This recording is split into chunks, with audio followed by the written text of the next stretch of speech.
Okay. Seema. The first scene we have with Seema is in Adam's townhome with a loft. Or a loft home. Yeah, loft home. Wow. Not what I expected at all. Now, that is what I would love to be in myself. I did question a little bit the upstairs when we get into that scene, but that whole living room area, I was trying to figure out the behind where he would be. I couldn't tell if he was in New York City. I'm presuming he is, but I can't tell from the buildings where. If it's the Upper East Side, lower, I don't think it's the Upper East Side, Upper West Side. I couldn't tell. It could be very easily Brooklyn as well. I don't think he's in Brooklyn. I don't remember mentioning that, but that entire living room area, mwah, chef's kiss. I love the natural sunlight. I like the idea that it's an actual loft. I wish we have seen more of it. These are the little things that would be nice to know. And she is asking him, how much does he pay in rent? And he doesn't want to tell her. And he's explaining how he got this apartment because it was through his mom, who was an artist, and it was a rent-controlled apartment, and he and his sister and his mom lived there. She lived in the loft upstairs, and he had the room with his sister. Very nice, very sweet. I'm not going to lie to you. Adam, in that whole conversation, when I look at him and I see him, he looks a little gatao.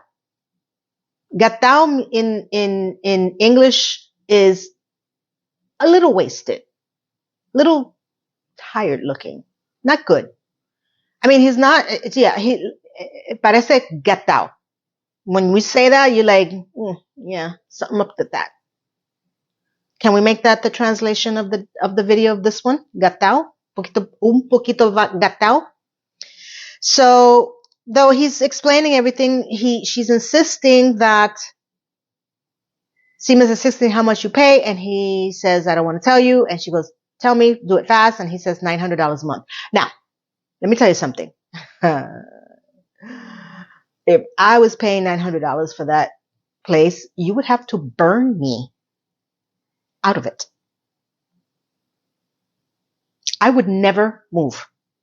I don't care if the city is burning around me. I would never move. Do you know that is unheard of for that size? Anywhere.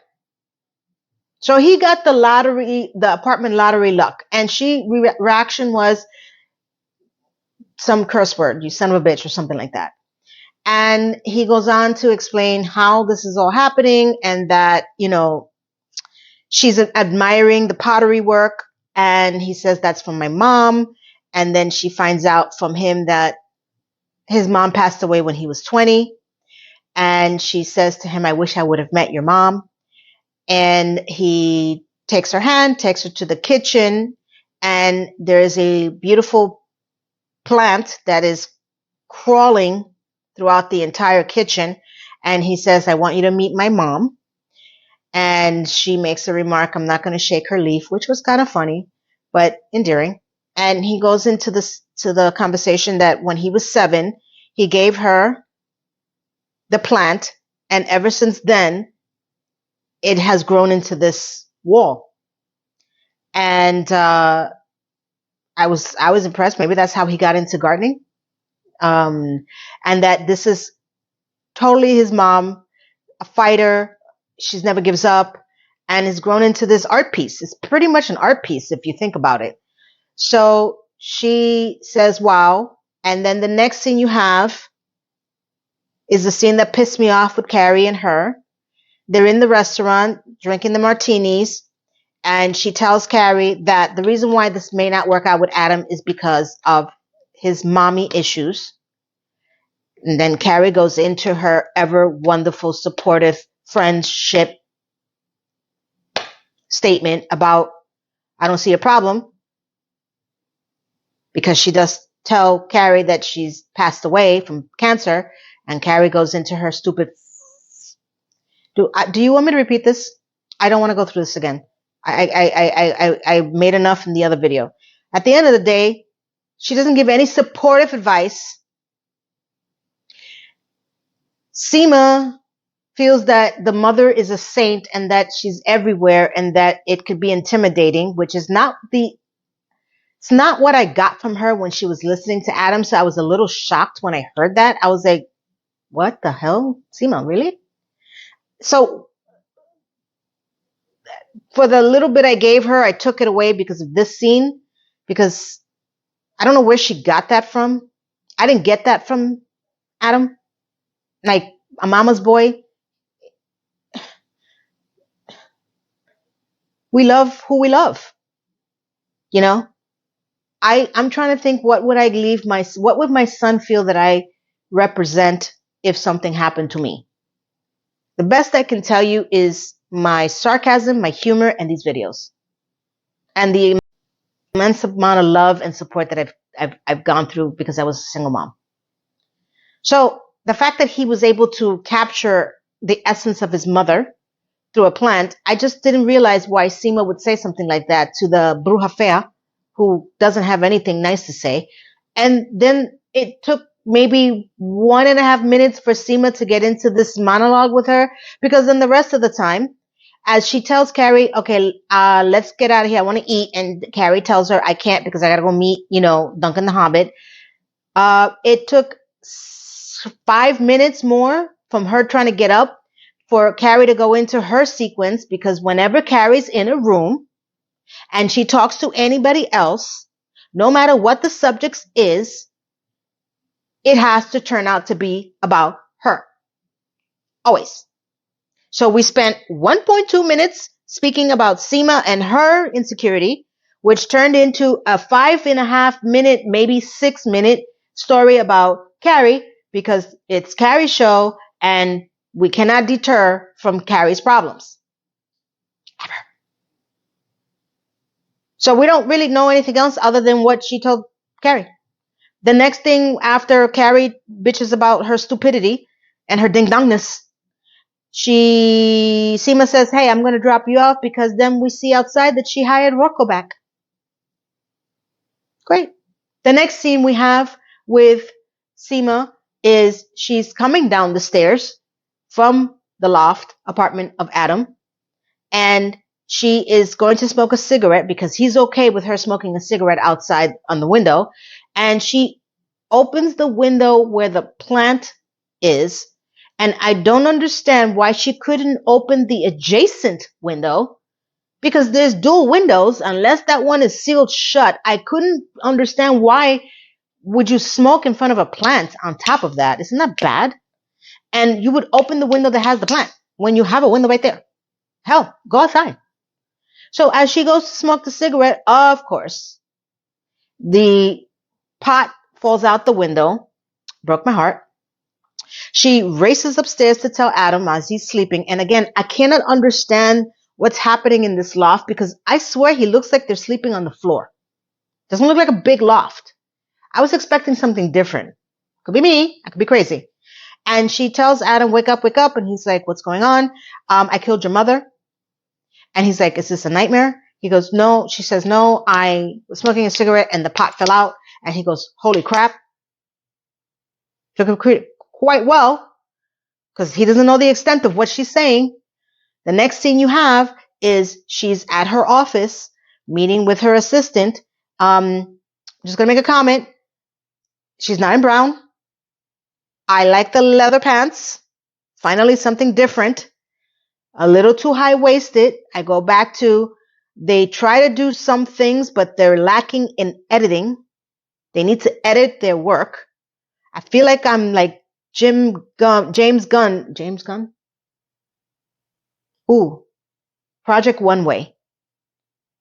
I want to say Jim Gunn, where he was the mentor for all of the contestants, and he's always like giving them pointers. If I'm getting his name wrong, forgive me.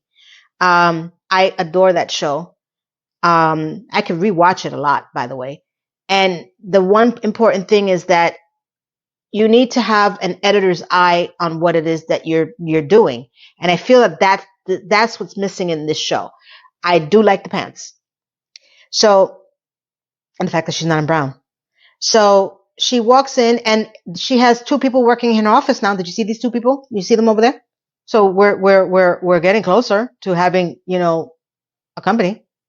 She's talking to the assistant, and the assistant tells her that somebody stopped by and didn't have an appointment. She turns around. It's Adam. Apparently Adam has been trying to text her since the murder of his plant mother. And she says that I can't look at you. I haven't returned your calls because I killed your mother. And the assistant's like, oh my God. And she goes, figuratively. And he goes, thank God, because I just signed a 2-year lease. And he takes his Birkin and he walks away. And Adam is like, what are you talking about? And she says, I killed your mother. And he goes, no, cancer killed my mother. And that he says, is she really dead? And he takes her to where I presume it's her office, a little alcove in that area. And he has taken some of the saved plants from the fall and he has repotted them throughout her office. And he's like, she is determined. She's going to live. I told you that. And Seema's reaction is, oh my God, I'm not a plant person. Do these self-water? I don't want to murder your mother again. Cute, see? And he goes, you won't. They're not self-watering. And that's what you have me here for. And he goes in to hug her and kiss her. And that's it. I guess they're making this work. The arm digger and the Seema. I'm going to have to find a better pun. There's a pun in there. Can't figure it out. But it's coming. Before this show ends, I'll have, you know how they do Benifer and all that? I'm going to mesh something together. Right now it's the arm digger and the Seema. Okay? So that's Seema. Who do we have next? The two ding-dongs. I want to say I covered everybody. Yeah, I did. We're getting closer. Stay tuned.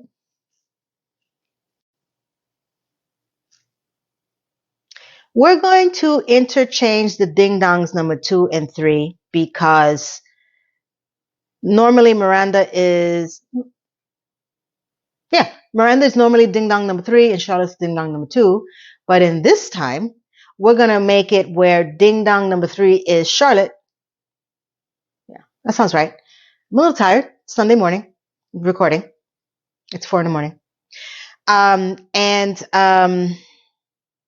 Because Miranda's story arc is a little bit larger. So let's get into Charlotte. I would get into Charlotte if I knew what the hell was going on with Charlotte. I'm going to make this short. We see Charlotte, apparently there's an opening scene where people are renovating her hallway. And then Charlotte opens up the door and tells them that, can you please quiet it down? Because she's trying to take a energy Zoom meeting. Though she was the one that asked them to do the work. And we have no context other than the fact that it's autumn. Apparently, she's walking fine now. She's not falling on the floor like Fred and Ethel Mertz from the last episode. She's taking an energy, I want to say a Zoom energy cleanse. And she tells them in this really animated way, can you believe now? Because I'm doing this. And just paint. I have no idea what the hell is going on, but she looked really odd. She walks into the bedroom and she tries to, I want to say first she tells Harry as she opens up the double doors because the TV is too loud. And Harry looks fine. He's in front of the television again. He's not talking about his, bouncy balls. So I guess whatever vertical storyline plus the healing of his bouncy balls, we're done. And she sits down in front of her laptop to talk to the energy Zoom cleanser. And she's talking to her that she won this in an auction for $40. And the woman doesn't want to put her camera on. And she does realize that it was very cheap. And she's just trying to rush her off the computer because apparently the woman doesn't give a furry rat's behind about any of this, $40 or not. I mean, She's not even having to go to somebody's house, and it's a bullshit cleanse. Let's get real. You don't even want to put your camera on. And all the noise is too much because now she hears her daughter, or Rock, and LTW's son tap dancing in the hallway where the men are trying to work because they have a play, and he's teaching Rock how to tap dance because there's no other place in the house that's not covered in tarp for them to practice. Can I ask you a question? Does any of this sound right?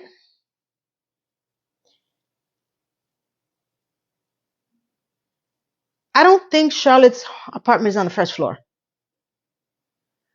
Wouldn't the tap dancing be intrusive to anybody living below them?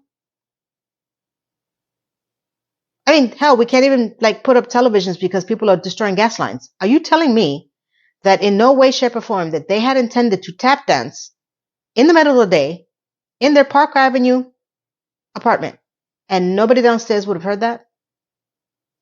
Nobody. And what, you don't have money to go somewhere else?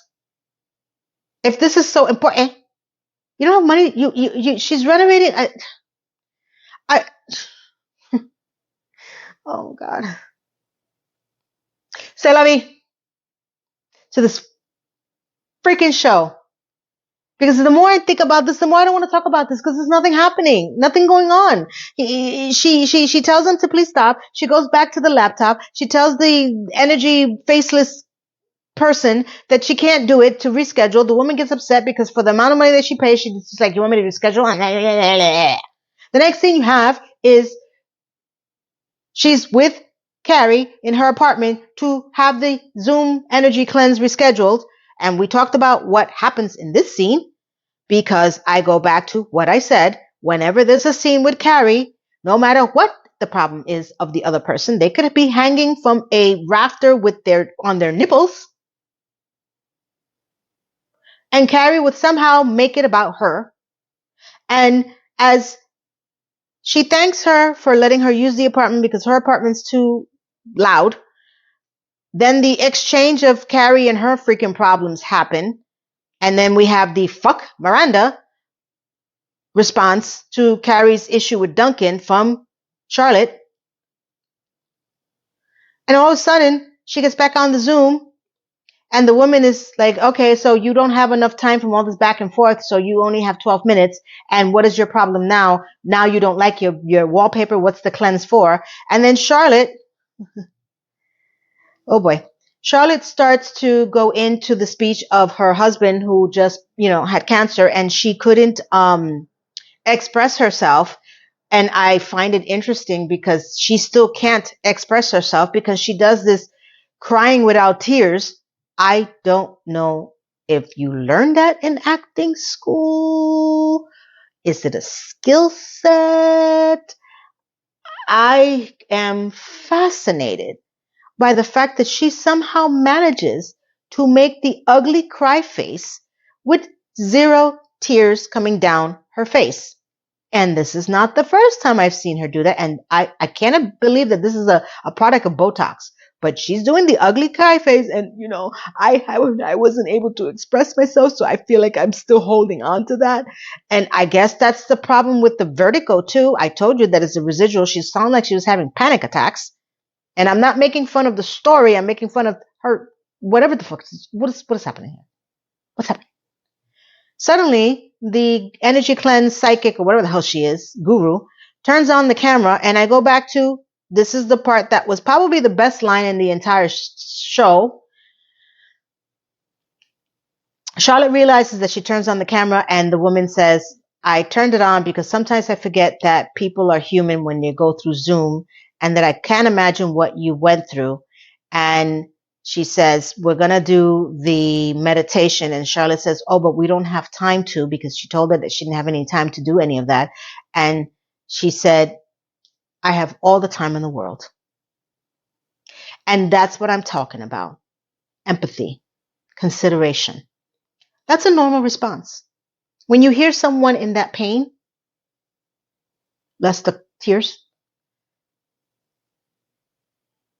You sympathize. You sit down. I would have coffee with any one of you if you came to me with that. Whether it's the story about Adam, the arm digger's mom, whether it's the story about this with Charlotte, who she's in pain for Harry's problem, and we have yet to hear Harry. I still don't know who Harry's friends are. I haven't seen anyone come to visit him other than LTW. I don't know. Oh, and he's talking to his personal shopper. It would be great if they had an affair and they just blew up the marriage. Really, seriously, because there's nothing going on here. And that's it. That's all we saw of Charlotte. She got her meditation from the woman who has more empathy that is not even a main character in this entire show. And that's it. We don't know anything about Vertigo. Not the movie, her Vertigo. I presume Harry's fine with no friends. No one comes to see him. And we're done. Next. Miranda.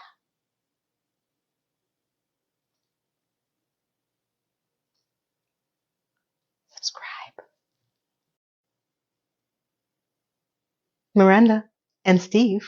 Steve has made an appearance. Remember, the actor is actually on a very popular show called Chicago Fire, which I am catching up on. And I did a short review on it on my other channel, Timeless New York City, where I use my Lena AI generated assistant. And thank you again all for who has migrated over to that channel. I review, believe it or not, everything but this show. And again, it's not for everyone because not everybody likes AI generated videos. It's faceless, yes, and it's me, but not me. This is me. Do you see the me? Oh my gosh, I'm not gonna go do that. I'm not gonna do this because of Carrie. Let's get into it. So we have an opening scene with Miranda and Steve, and they're sitting down in Miranda's new apartment, and they're making jokes about the fact that she has furniture. She tells Steve that she broke the furniture, and her son apparently is in the kitchen. And he comes out, serves them both some meal that he created. Looks good. And he tells them both that, well, she says, oh, you weren't pretending to cook in that kitchen. I say this because I don't remember Miranda cooking. I remember her organizing food. I've never really seen Miranda cook. I could be wrong. So he says that I really enjoy cooking for Dad. I enjoy it. So I made a decision that I am going to stop working at Scout, which is the bar that his dad has. And both reactions from the parents were very different. Miranda's almost jumping out of her chair. And Steve is like, no. And I thought it was a very cute scene. And the son says that he has enrolled in the Institute of Culinary, which I would have done. I could have seen myself. My first vision of myself was being a journalist, a TV anchor, journalist, something like Lester Holt, who I admire very much from Nightline, who has retired. And my second dream for myself was becoming a professional chef. And since none of them has transpired, here I am, cooking up this show for you guys.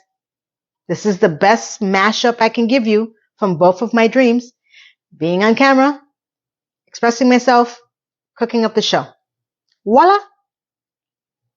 You like that? I made that up. So,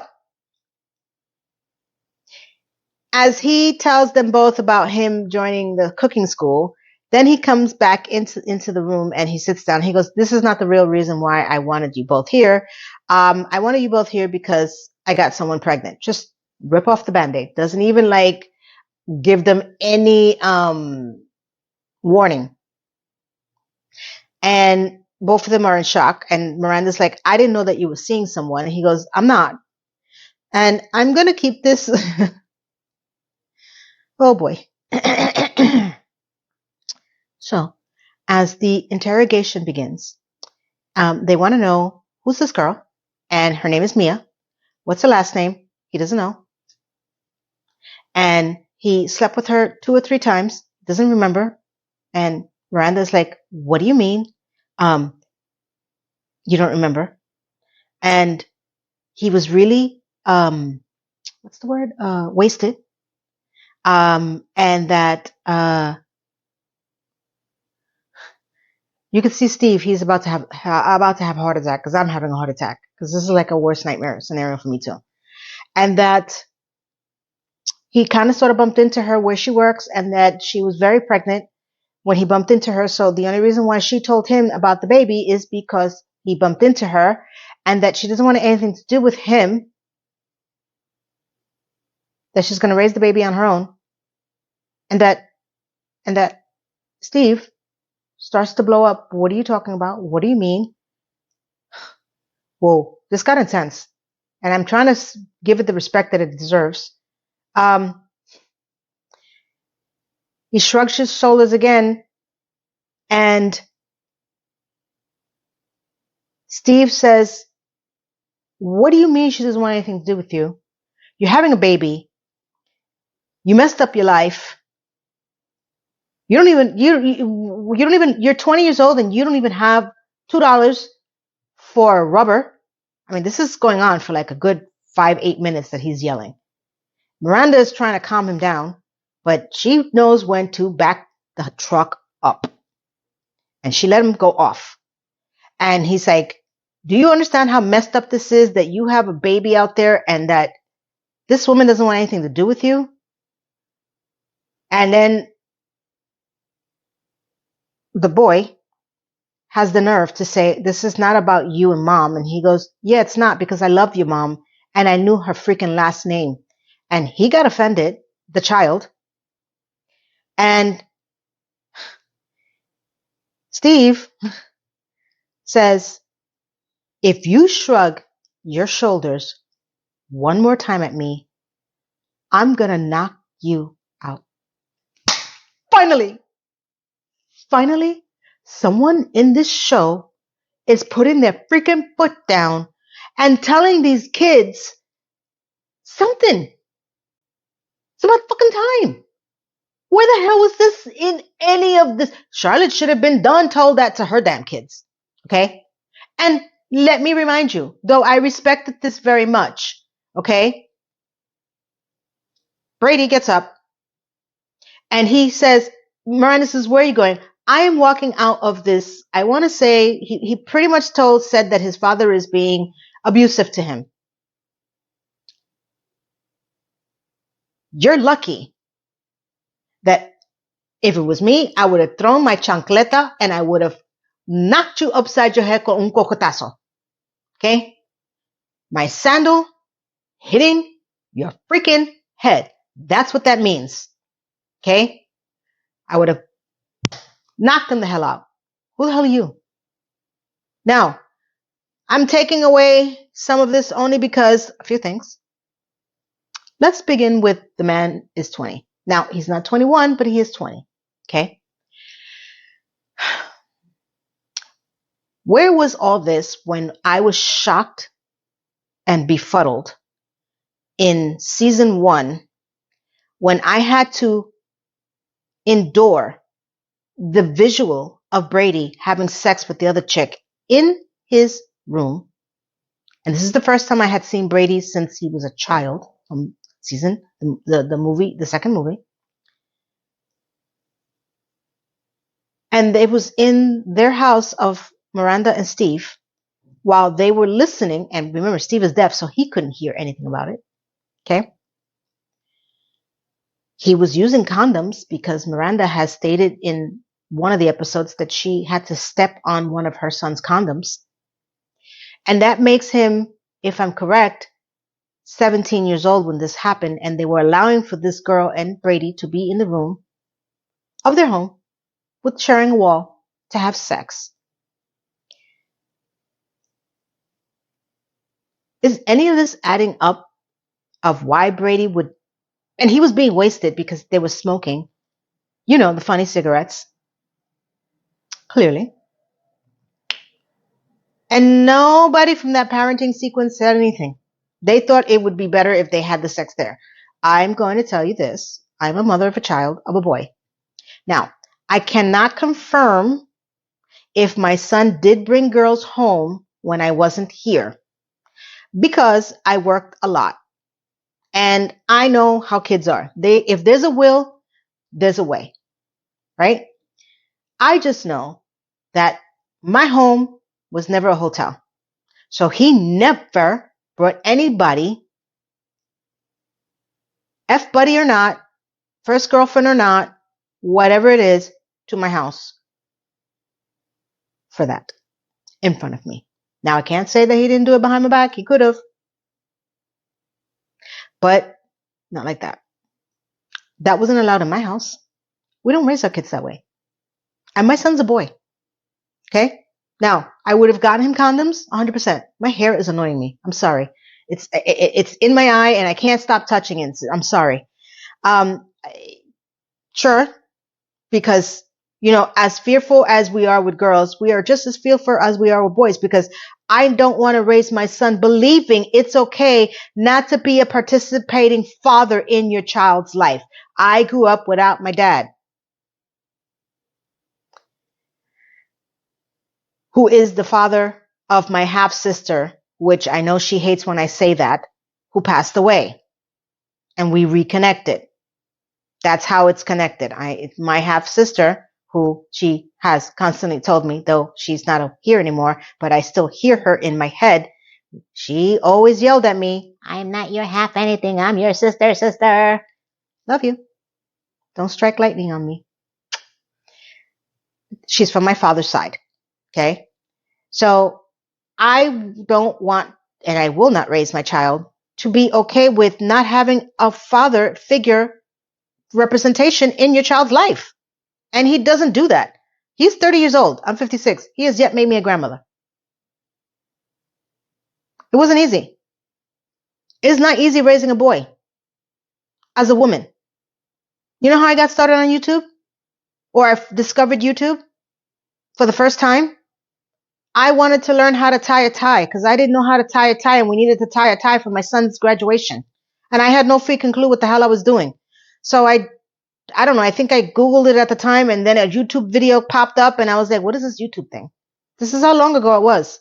And when I realized what YouTube was, I was like, hey, this is cool. And then I learned how to tie a tie and I put my son's tie. I didn't know how to do it, but I learned. There's a lot of things that my son can tell you that was missing because he was raised by a single mom. Same way that if a single dad is raising a girl, there's certain things that a mom provides for both sides. And that goes a father figure for both sides, whether it's moms or girls or boys. It's not easy. And I was a workaholic because we needed to eat and I needed to put a roof over his head. You get me? So, yeah, I can completely understand the reaction, but did you never I don't understand how this is happening now. So he's so far gone, Brady, that he didn't realize that he can buy a condom and he's having sex maybe 2 or 3 times with a girl who doesn't have a last name. I mean, I understand your F buddies and everything, but my God, he knows where she works. This whole thing was just stupid. And as he walks out,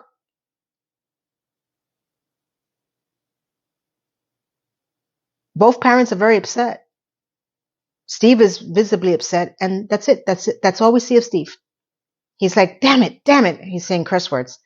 And Miranda is just like, okay, I'm going to put the food down and I'm just going to walk away. Okay, next scene. Let's get into it. The next scene you have is Miranda's calling Charlotte and Carrie. And there's a 3-way conversation. And she tells them both that Brady got somebody pregnant, and Charlotte being the mother, oh my God, and Carrie's like being the bitch that she is, oh my God. And you could tell that between the two of them, I can tell who's more interested in the conversation because I still hate Carrie. And Miranda is visibly upset. She's freaking out. She's telling them that the baby mama doesn't want anything to do with Brady. It's very remnants of what happened between her and Steve when she got pregnant, and she told him he doesn't need to be involved, and that went well. Turned out to be not only was he involved, they wound up getting married, and then 20 years later, she's a lesbian, and then Steve is out the house after he cheated on her in the second movie. Can we not go there? I don't want to go there. I still don't understand any of this. Okay. We built this whole relationship up and this is where it came to. But at least they're friends. So Charlotte is sympathizing and trying to empathize with her and she's like, hey, I'm going to be a grandmother. And of course, Carrie, well, are you? Because it sounds like that she doesn't want anything to do with Brady, which means in turn, she doesn't want anything to do with you. Sure. Doesn't take away the fact that she's going to be a grandmother on the biological part of it. You know, the blood is sangre, blood. But that's the best Carrie can give. She gave a lot.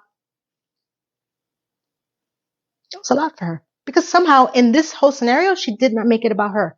It must have taken every ounce of energy for the writers not to have that happen. For the first time, she's in a conversation with other people and she's somewhat listening to the story. I don't know. And Charlotte is saying, well, that's not necessarily true, which is what a friend would say.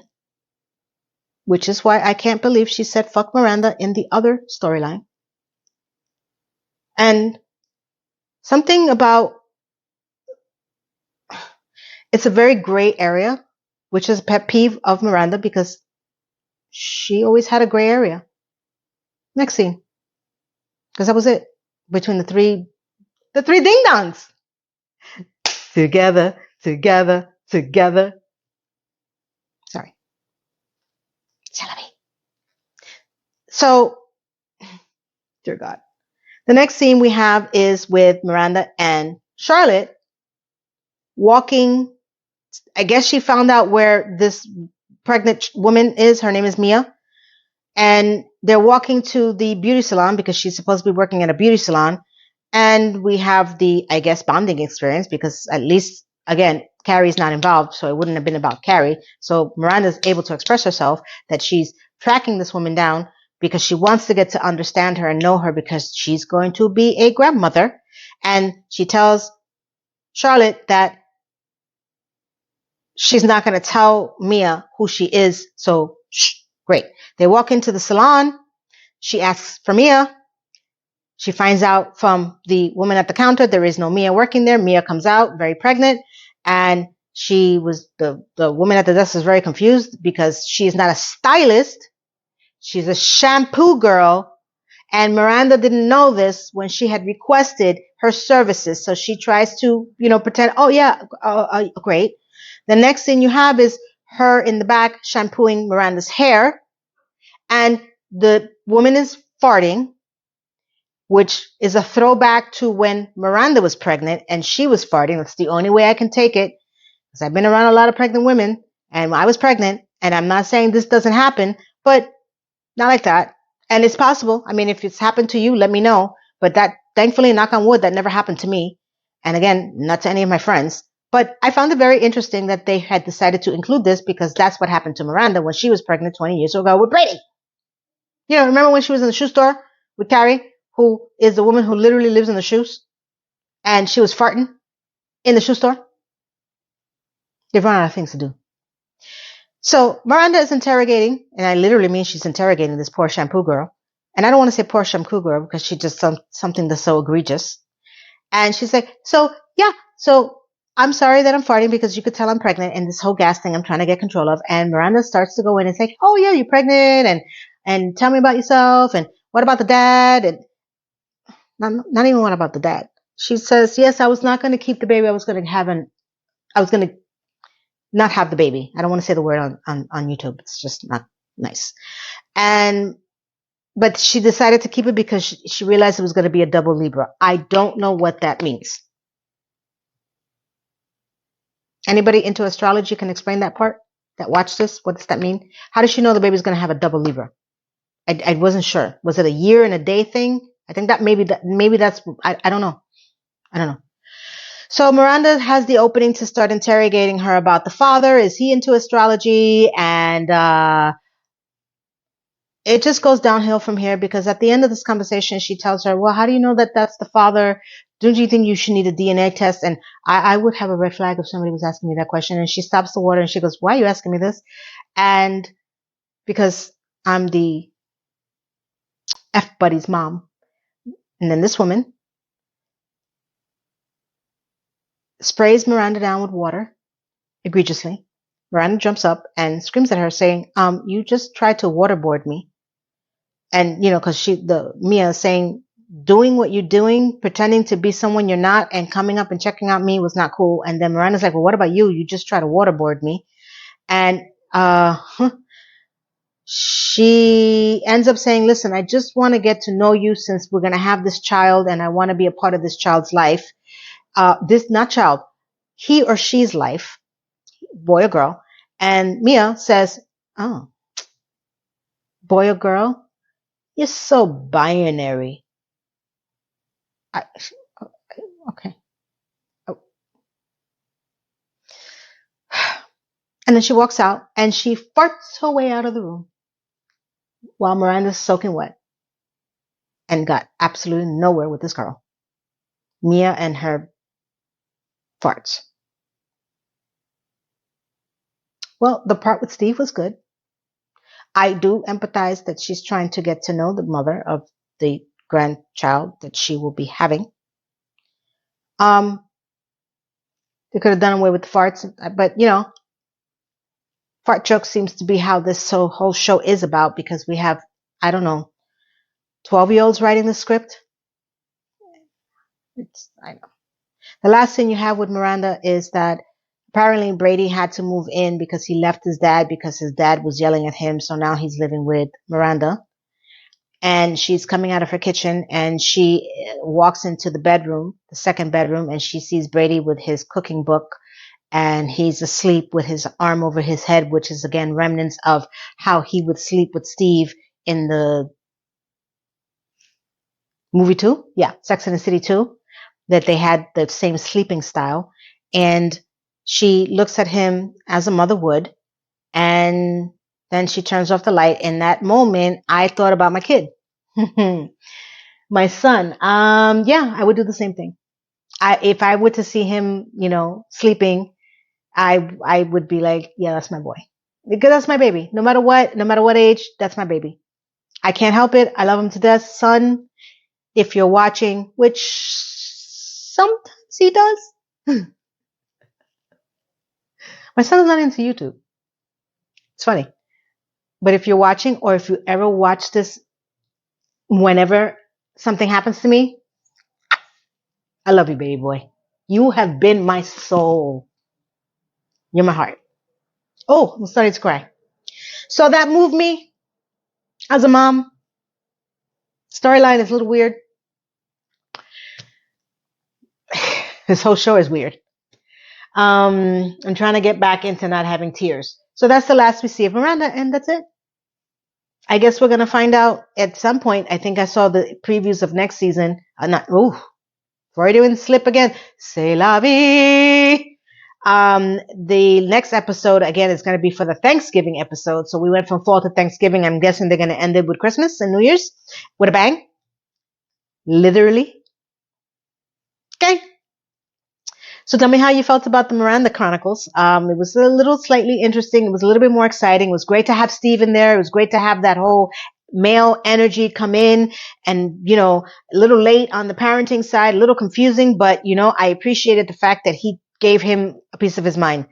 I do have to say, it is always very odd and very uncomfortable when a parent has to tell a child, and I say child, he is 20, that when they have this situation that they're going to have a child, that the parent is upset and they're going to ruin their life. As a child, and I guess I say this because I heard my dad say that about me and my brother, that we ruined his life. And that hurts. So I'm not saying that he's not wrong. It's just a very two-step, sidestep kind of sensitive area that you need to toggle, and that's how I felt about it. It was a great scene, though. It was great to see Steve. So let's get into the epilogue, okay? Because now we've covered all of it, and we just have to close this out with a couple of things that I want to say. Stay tuned. Don't go away.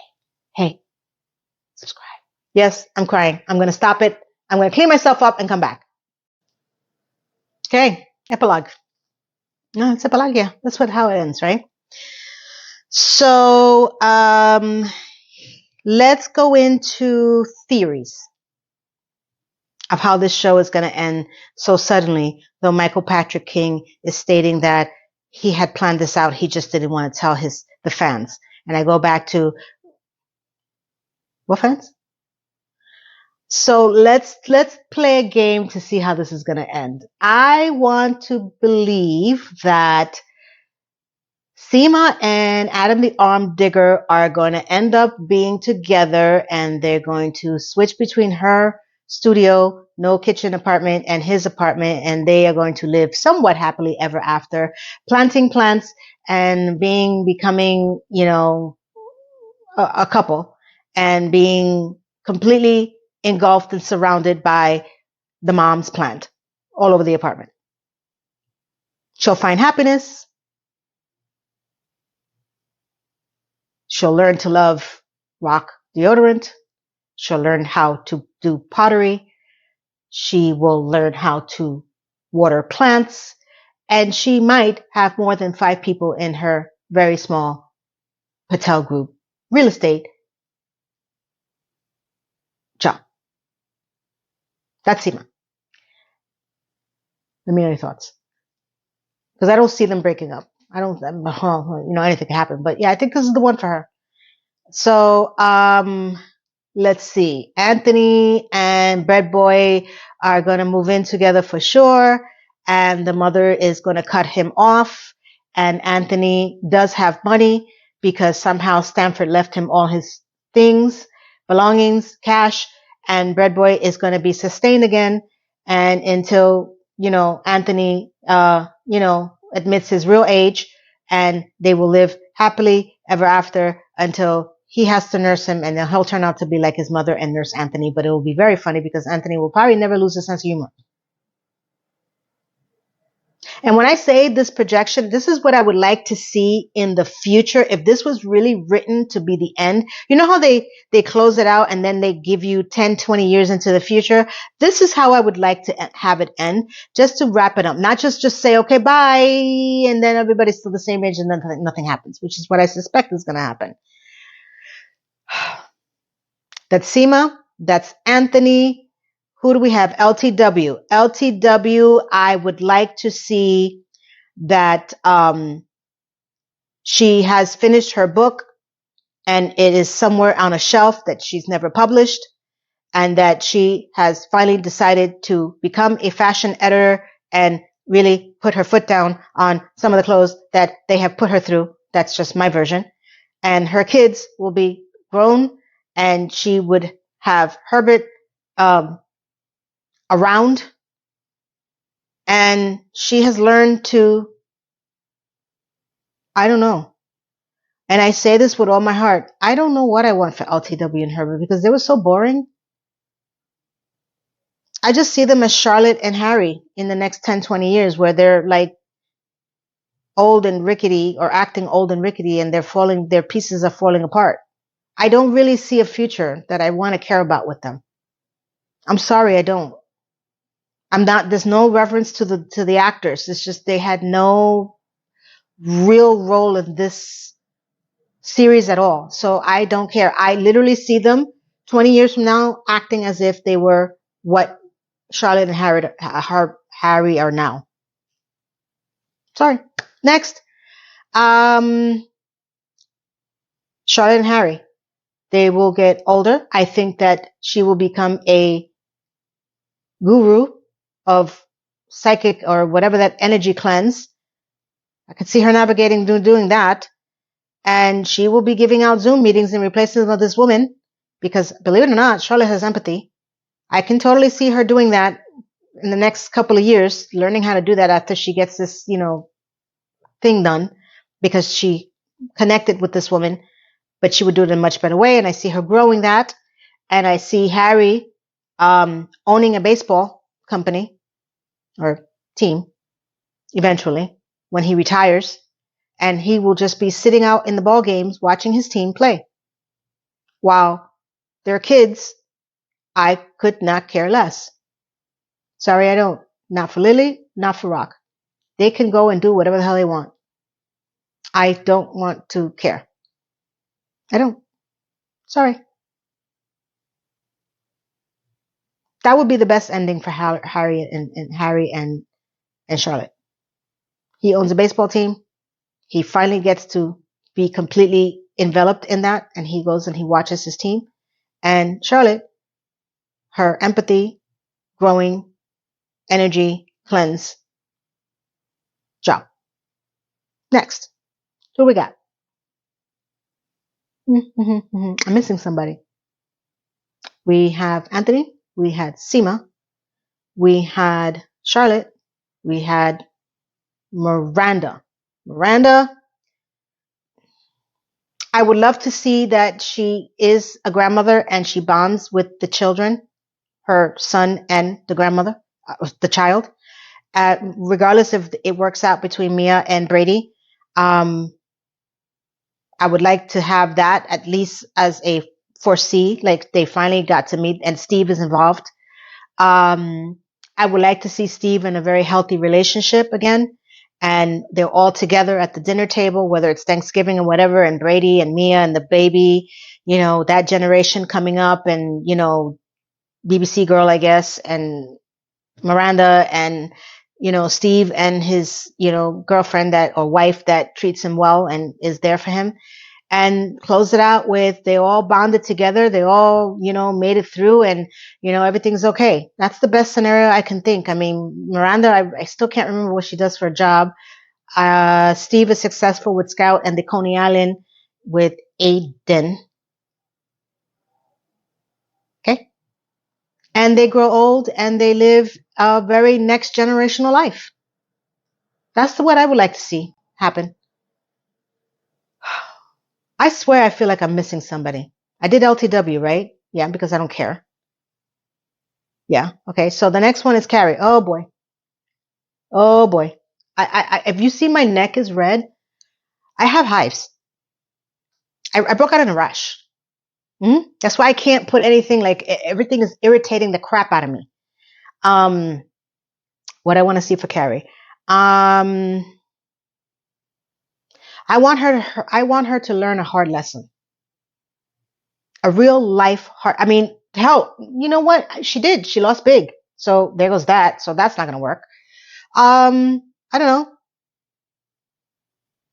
I do see Duncan coming back for the end. I feel like they're going to make that because he made a speech to her that, she gave him back his life, whatever. So I don't see that that's not going to lose the connection. I believe that she's going to wind up in London and they're going to do this phone faux Samantha thingy again. And they're going to all pretend to meet up and she is going to be with Duncan and that's going to be her me guy and great. What I would like to see is that she loses all her money.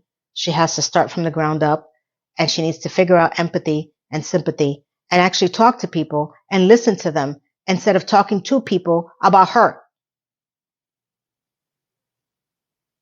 But that would be mean of me. And I'm not mean. I just don't like her. And I mean both people. Because I may not know Sarah Jessica Parker, but the fact that she's allowed this stupidity to continue in the way that it is, and she has executive producer rights, and she thinks that this is fabulous, wunderbar, fantastico, magnificent, wunderbar, wunderbar. I'm learning. Wunderbar, German. I think wunderbar is Finland. You know who you are out there. Magnificent, fantastico, and brilliant idea for this freaking show. Two more episodes. So, my beautiful people, listen. As I said, I'm not going anywhere. I do have intentions of doing other shows. There's not much out there that I am enjoying. I am heavy into now Star Trek, the original series again. I'm watching it again. Yes. Because once I got a taste of it, I went back into it. And when I get into like sci-fi and I get into my Star Trek, I go into Star Trek, the original series. And then I go to Star Trek, the Next Generation. And then I pretty much get my fill and then I start something else. So that's what I'm kind of like complimenting this minutia that's happening with the show. I have never been to Comic-Con, and I think I'm going to do it next year, the New York Comic-Con, because I'm not going to San Diego. I draw the line. Okay. So because I'll hopefully be in a much better, or not, I'm a different position. I would like to go to the New York Comic-Con. Has anybody ever gone to any of the Comic-Cons? And if you've gone to New York Comic-Con, can you let me know what it really is like? Because I've seen the videos online and it varies. And I just want to do it for one time. You know, I would love to meet William Shatner in person before he passes, because I missed the opportunity to meet Leonard Nimoy, who was my favorite on the show. Patrick Stewart, God bless him. I loved him in X-Men. I loved him in Star Trek Next Generation. He brought a sense of gravitas to the role. You know, William Shatner is the OG. He's the epitome. He's the standard of all captains. And I'm getting into a Star Trek rant when this is Just Like That. This is because in Just Like That, it's almost over, people. So I hope you enjoyed this. Let me know your thoughts. Let me know your theories. Let me know if anything I said about what you would like to see at the end resonated with you. The translation for this video is cocotazo. Cocotazo is knock you upside your damn head. What does it mean to you in your language? Okay. Let me know what other shows that maybe you are into that I have not brought up and maybe I'm into. I would love to do it. It does take me time to get into my comments. And I do have to say that this week was really, really hard physically for me. I was exhausted. A lot of things are happening at work that I needed to take care of. So I was a little late, you know, getting into comments, and I know I have to spend the rest of the day editing this. I actually have off tomorrow because I have my test for my back. And then I'm hoping I can go in and get into all the comments from my past videos, which I've seen it and I haven't responded to. So do forgive me. And I just haven't had the moment to do it because this takes a lot of time, but I appreciate all of you. You don't even understand. Between your super thanks, your thanks, your love, your hearts, your one words, your no words, your emojis. I want to tell you how much it makes my day when that you do that. You really don't know. So my question to you is this. How are you doing? I've told you about me. I've told you about what's going on with me. It's my turn to ask you.